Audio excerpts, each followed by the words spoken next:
Shalom semuanya. Shalom.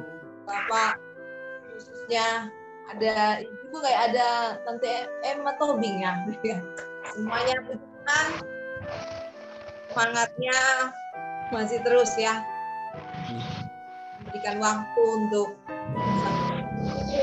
walaupun melalui virtual Zoom kita mau bertemu dengan Tuhan saat ini.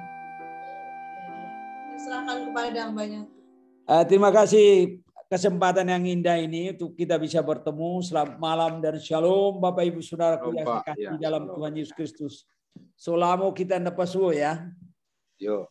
Ya.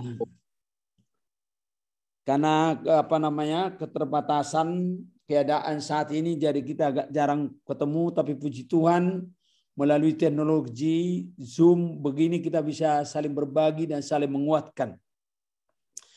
Bapak Ibu Saudaraku yang saya kasih dalam Tuhan, sebagaimana saya sudah sampaikan melalui Pak Rasman, terima kasih Pak Rasman untuk kesempatan yang baik yang diberikan kepada saya untuk kita bisa sharing malam ini.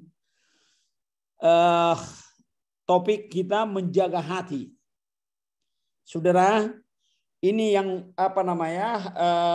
begitu Pak Rasman WA saya, tolong Pak untuk bawa firman atau di kebaktian kaum bapak.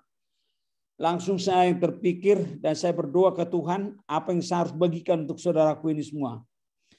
Saya langsung teringat tadinya saya mau bawa menjaga kepercayaan Tuhan. Tapi setelah saya renungkan lebih ini menjaga hati. Bapak Ibu Saudaraku, menjaga hati ya, ini dari firman Tuhan saya ambil dari Amsal 4 ayat 23. Jagalah hatimu dengan segala kewaspadaan, karena dari situlah terpancar kehidupan. Saudaraku, guard your heart. Jagalah hatimu. Saudara, hati ini kalau di bahasa Ibrani itu di dalam perjanjian lama diterjemahkan dengan lev. Bisa juga jantung. Tapi bisa juga di pengertian lain diterjemahkan di ayat yang lain juga itu hati nurani.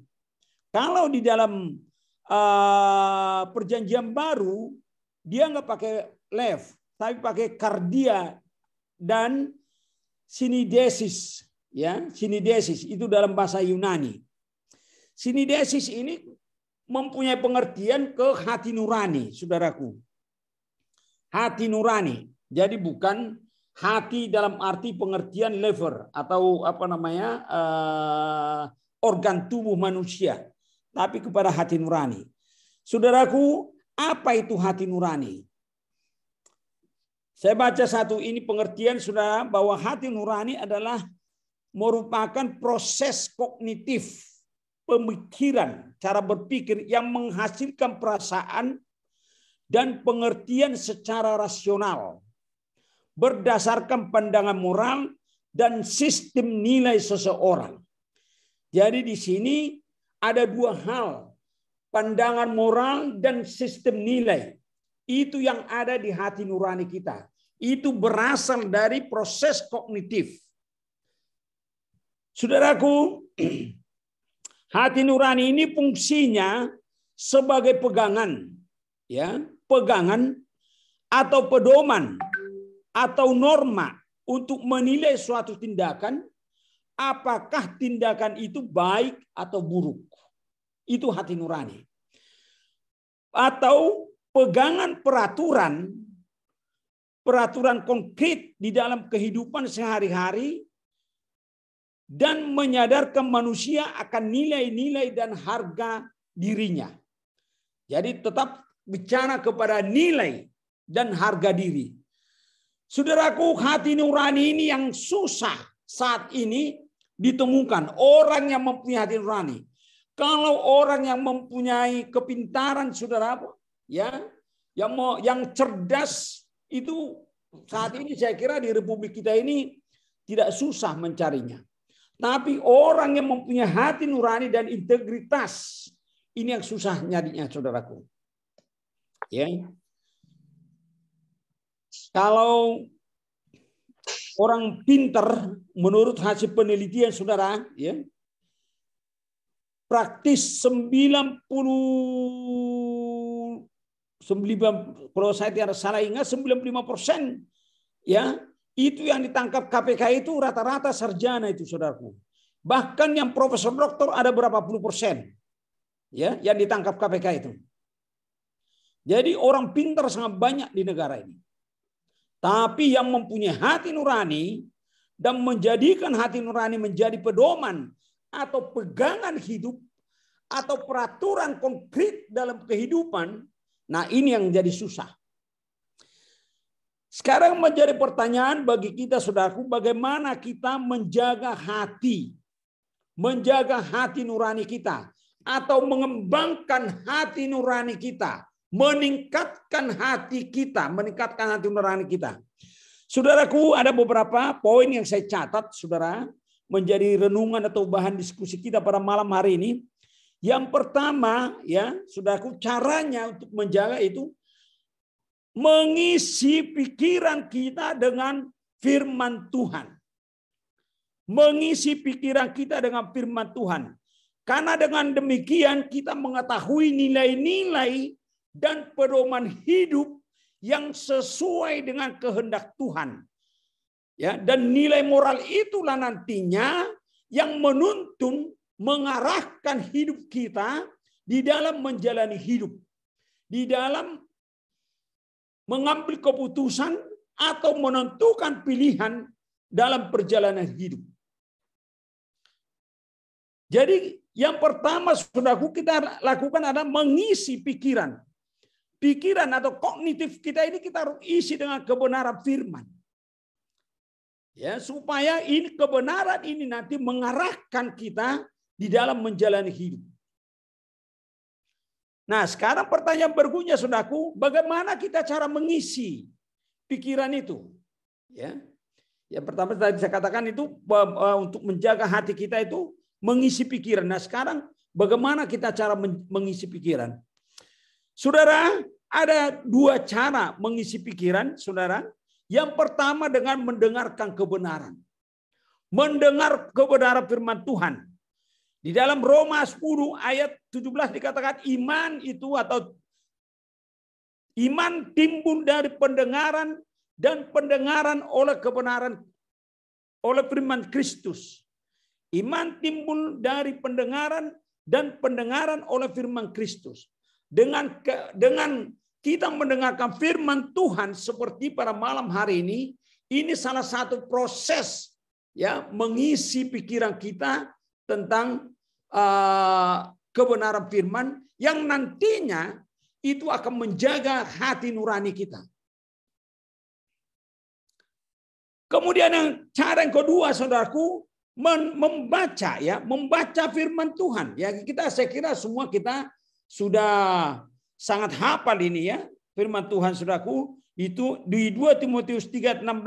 Segala tulisan yang diilhamkan Allah memang bermanfaat untuk mengajar, untuk menyatakan kesalahan, untuk memperbaiki kelakuan dan mendidik orang dalam kebenaran. Menyatakan kesalahan, ya, memperbaiki kelakuan dan mendidik orang dalam kebenaran. Saudaraku, kesempatan seperti ini saya terus terang saudara dengan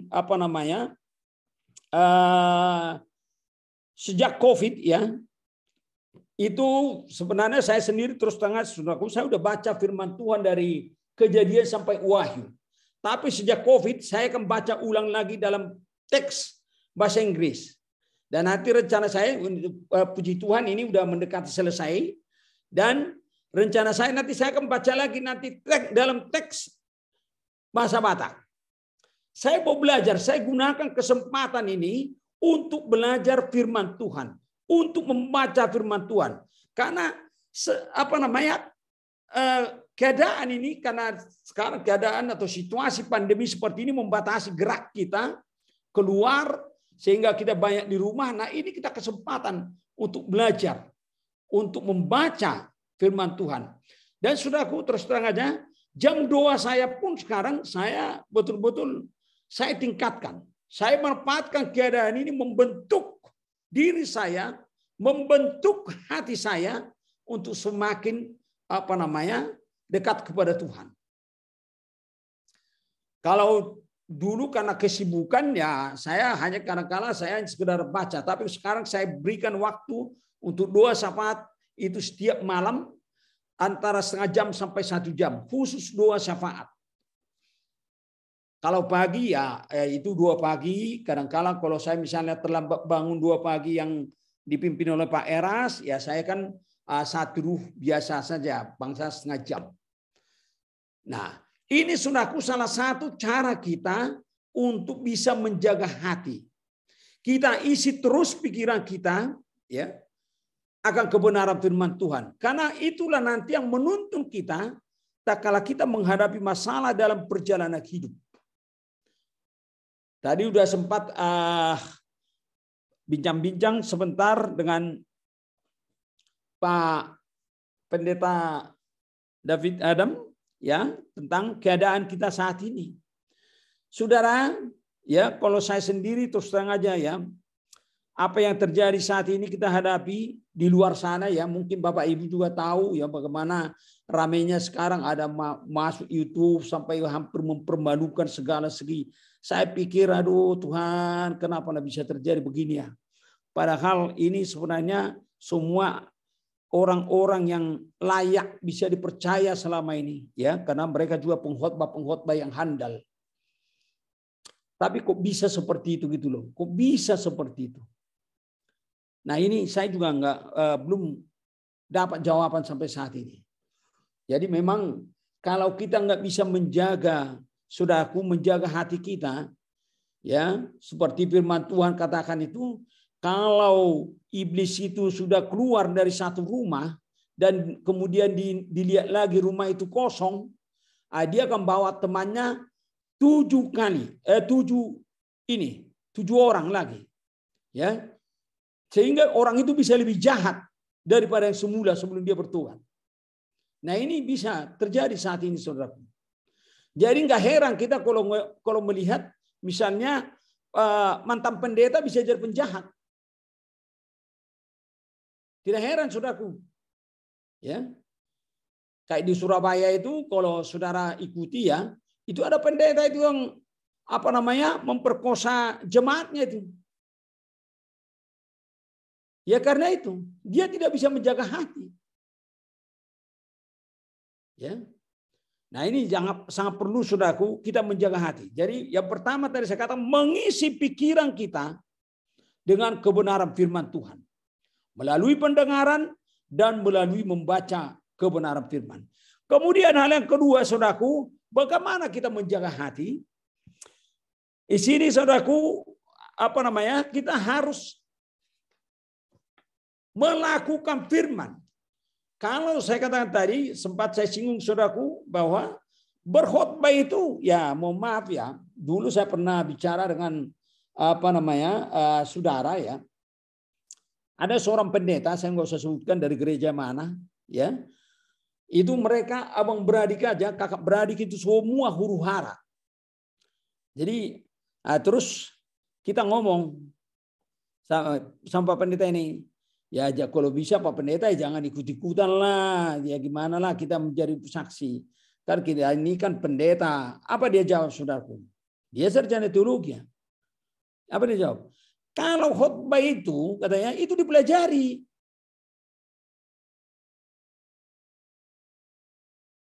Khotbah itu dipelajari katanya.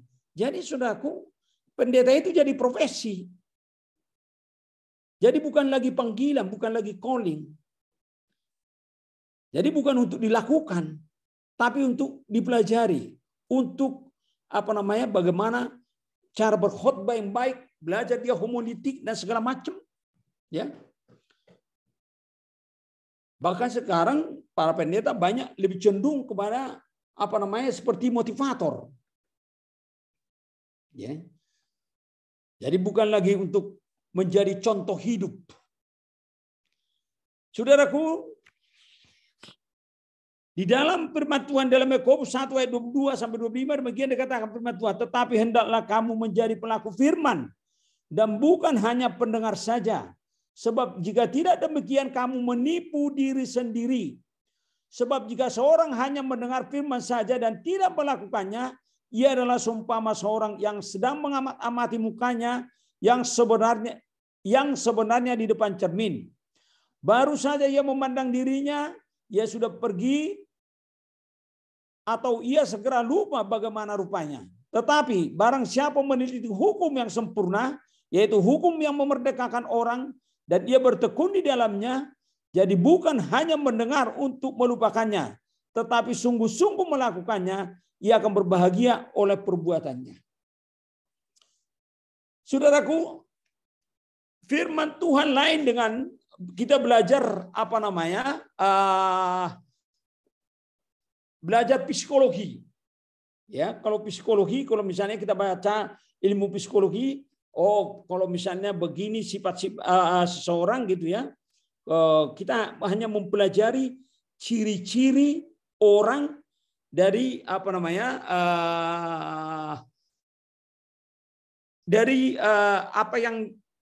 atau kita belajar karakter orang dari belajar psikologi. Itu hanya semata pelajaran, ya. Belum tentu dilakukan. Tapi kalau firman saudaraku, kalau firman Tuhan ya memang harus dilakukan. Dan itu melalui perjuangan. Melalui perjuangan. Ya, kalau istilah Pak Eras, ini memang harus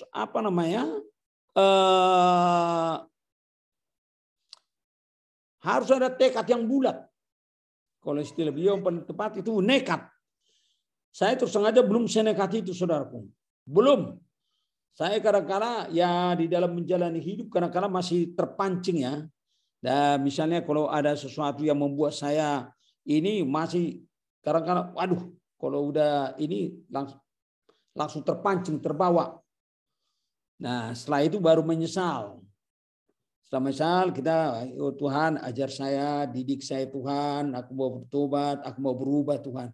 Tapi kadang-kadang setelah itu muncul lagi hal yang sama, masih bisa juga terpancing. Tapi saudaraku itu melalui latihan. Ya, melalui latihan. Lama-lama juga pasti bisa. Saudara, ya.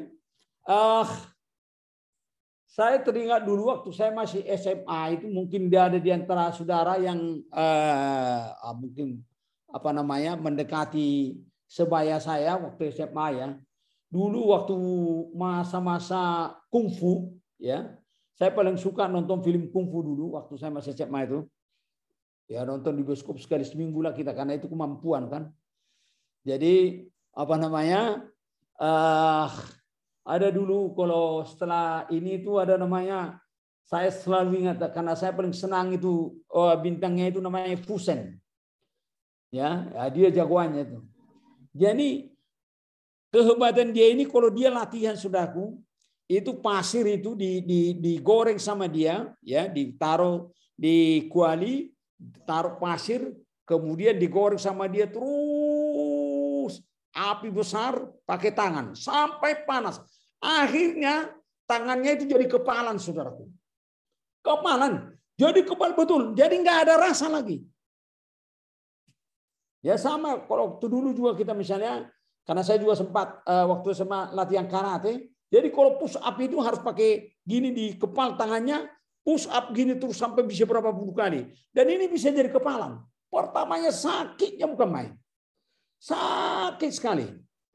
Sampai berapa lama itu? Kemudian kan untuk melatih itu kita pukul-pukul tanah kita ke tembok, tangan kita ini ke tembok gini sampai dia kepalan. Akhirnya bisa juga. Sama halnya saudaraku. Jadi kalau kita memang latihan betul, ya dilatih, hal yang kecil dilatih, hal yang kecil dilatih, hal yang kecil dilatih.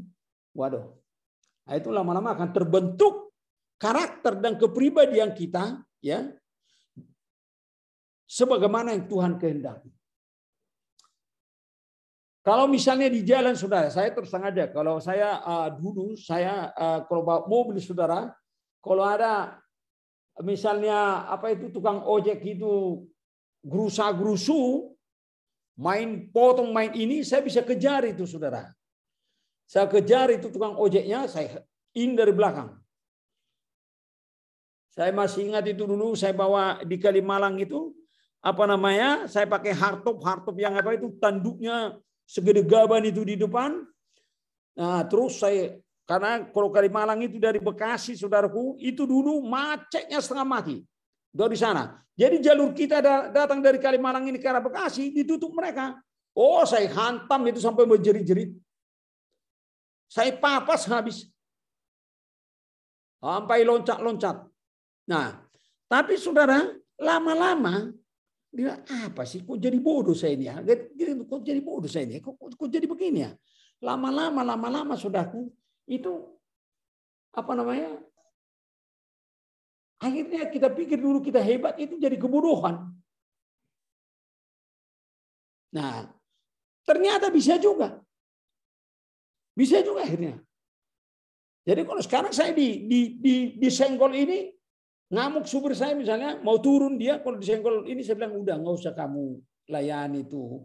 Kamu layani orang kayak gituan, nanti malah kamu tambah dosa, malah kamu jadi ini nanti. Kalau kamu bisa lawan, kalau kamu nanti dipukuli, dikebukin gimana? Nah, diam dia, balik lagi dia ke setirnya. Nggak usah layani, biarin aja itu. Nah, jadi lama-lama saudaraku bisa juga ternyata. Jadi harus melalui latihan. Ada jatuh bangunnya juga, saudara. Ya. Nah, jadi firman saudaraku memang harus dilakukan. Nah, itulah yang disebut dengan jadi rema. Itu menjadi rema, saudaraku. Kemudian hal yang ketiga, saudaraku, ya. Apa yang kita harus lakukan untuk bisa menjaga hati? Mengawasi diri atau menjaga integritas. Di dalam 1 Timotius 4 ayat 16 dikatakan, awasilah dirimu sendiri dan awasilah ajaranmu, bertekunlah dalam semuanya itu, karena dengan berbuat demikian engkau akan menyelamatkan dirimu dan semua orang yang mendengar engkau. Mengawasi diri, menjaga integritas. Ini kembali pada yang tadi kita bicarakan itu. Saya terus terang aja sudah menjaga integritas ini paling paling susah. Saudara, ini yang saya selalu tekankan kalau ke anak-anak saya dan juga kepada asisten-asisten saya di kantor. Di kantor saya itu, saudaraku, mungkin ada beberapa puluh orang yang magang ya, yang sudah jadi alumni, sudah jadi advokat pada mandiri sekarang ya. Saya selalu tekankan, pesan saya selalu kepada mereka itu jaga integritas. Jaga integritas, jaga kepercayaan orang. Ya. Kalau orang pintar banyak. Orang pintar itu banyak. Enggak susah kita cari orang pintar di negara ini. Tapi mencari orang yang mempunyai integritas itu yang susah. Karena tidak ada orang mempunyai integritas tiba-tiba. Tidak ada orang yang mempunyai karakter yang baik tiba-tiba. Orang bisa kaya tiba-tiba.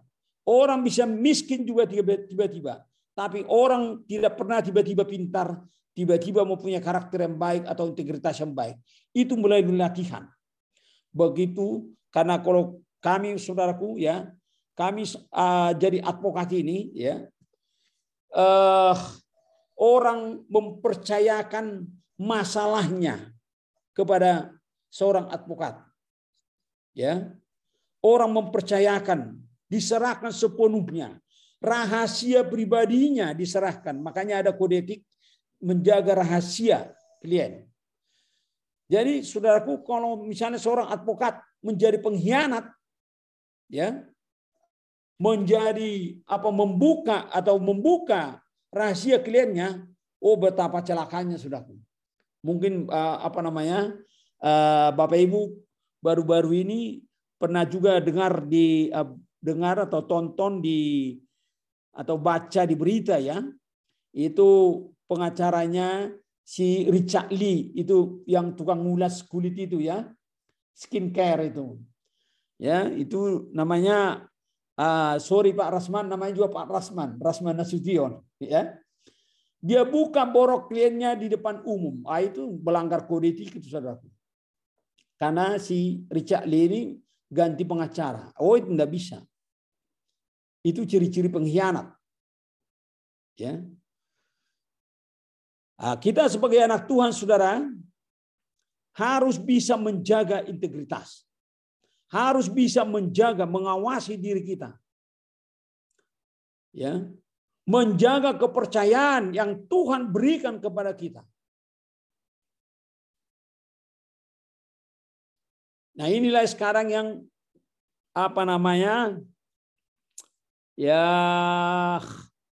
yang terjadi, yang sedang kita hadapi di di gereja kita.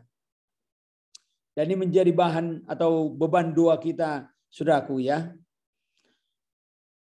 Orang-orang yang tadinya sangat bisa kita percaya, tapi kok bisa seperti itu. Makanya kalau lama-lama kita belajar firman, saudaraku, memang tidak aneh kalau seorang pelayan Tuhan atau seorang hamba Tuhan ini tidak bisa menjaga hati, saudaraku, tidak bisa menjaga hati nuraninya, bisa lebih jahat dari penjahat, bisa kejam dan bisa bertindak bengis, dendam seumur hidup. Apapun bisa dikarang cerita untuk menjatuhkan nama baik seseorang, membunuh karakter seseorang.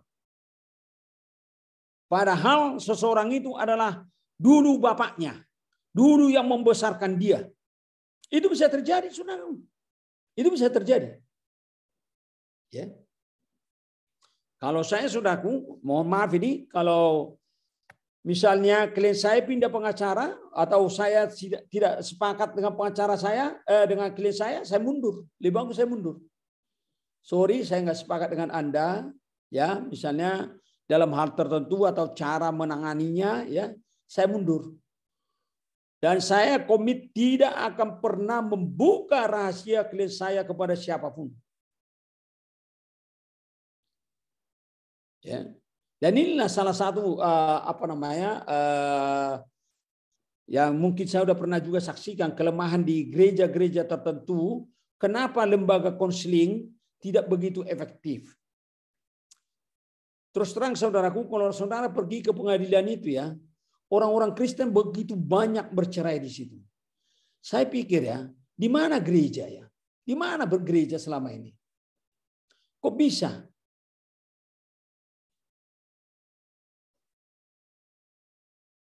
Apa enggak didengar lagi para pendeta? Kok begitu gampangnya bercerai? Wah, itu antri, saudaraku, kasus perceraian di pengadilan itu sekarang. Kalau di pengadilan negeri kan pasti non-muslim. Kalau muslim dia di pengadilan agama dia. Kasus yang terbesar, saya sudah pernah saksikan bahwa kasus yang paling banyak di pengadilan negeri itu adalah perceraian. Nah, kalau begitu, di mana peranan gereja? Di mana pendeta? Nah, selidik punya selidik, saya pernah bicara dengan seorang gereja, aktivis gereja, ternyata itu, saudaraku, umat atau jemaat itu enggan konsultasi dengan pendeta atau dengan konselor di gereja karena takut nanti bocor rahasia itu, malah makin membesar, malah menimbulkan masalah baru. Nah, ini rahasia iman seperti ini kita harus betul-betul jaga, saudaraku. Jadi kembali kepada tadi topik kita, menjaga hati. Ya. Ada 3 poin yang saya katakan tadi, saudaraku. Bagaimana kita bisa menjaga hati? Yang pertama, mengisi pikiran kita dengan kebenaran firman Tuhan. Yang kedua, melakukan firman itu sendiri. Setelah kita isi, kita lakukan melalui latihan day by day, terus berubah. Dan yang ketiga, saudaraku, menjaga atau mengawasi diri kita sendiri, menjaga integritas. Awasilah dirimu. Jadi kadang-kala, saudara, ya, makanya malam hari kita harus usahakan beri kesempatan untuk berkontemplasi diri. Apa yang saya sudah lakukan pada hari ini? apakah itu sudah sesuai kehendak Tuhan. Kalau tidak, bereskan langsung pada malam hari. Jadi jangan ada dosa hari ini kita bawa lagi untuk besok. Harus dibereskan hari ini juga. Selesai. Besok, urusan besok. Pagi kita serahkan sepenuhnya hidup kita pada Tuhan. Sore kita harus introspeksi. Awasi diri kita sendiri. Saudaraku, itu mungkin sedikit ini paparan ya untuk kita semua, dan mungkin akan berkembang nanti di dalam tukang pikiran kita, diskusi kita yang dipandu sama Pak Gembala kita, Pak Pendeta David Adam. Kami serahkan Bapak Ibu, silakan. Tuhan memberkati kita semua. Terima kasih Pak Ronald sudah menyampaikan kebenaran firman Tuhan. 3 poin penting, bagaimana kita mengisi pikiran, kemudian yang kedua melakukan, dan 3 menjaga integritas. Memang stepnya tidak mudah, tetapi kalau tidak dilakukan sampai kapanpun tidak pernah bisa tercapai. Betul. Tapi kalau dilakukan, saya percaya Roh Kudus memimpin kita, sedikit demi sedikit kita disempurnakan, begitu ya. Ya. Pembaharuan pikiran kita ya, supaya makin hari kita makin mengerti firman Tuhan, dan itu yang penting itu mengubah hidup kita. Jangan firman masuk tapi perbuatan, kelakuan nggak berubah. Ini kan mengerikan ini. Karena diberi banyak, dituntut banyak. Waduh. Betul. Makin berbahaya, makin belajar firman Tuhan makin fasik jadinya karena tidak dilakukan. Waduh. Oke, mari Bapak Ibu kita akan mengakhiri pertemuan kita. Kita satu dalam doa. Bapa di dalam surga, kami bersyukur untuk pertemuan malam hari ini.